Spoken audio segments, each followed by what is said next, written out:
Elementary pa lang, napapansin na nila mga gawi kong parang hindi pambabae. Kasi bis na Chinese Carter, laruan ko ay text sa cholens.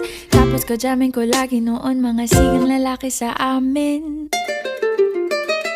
Nung ako'y mag-high school ay napabarkada sa mga bay. Curious na babae na ang hanap din ay babae. Sa halip na makeup kit, bit-bit ko ay gitara. Tapos pormahan ko lagi ay long sleeves na t-shirt at faded na lonta.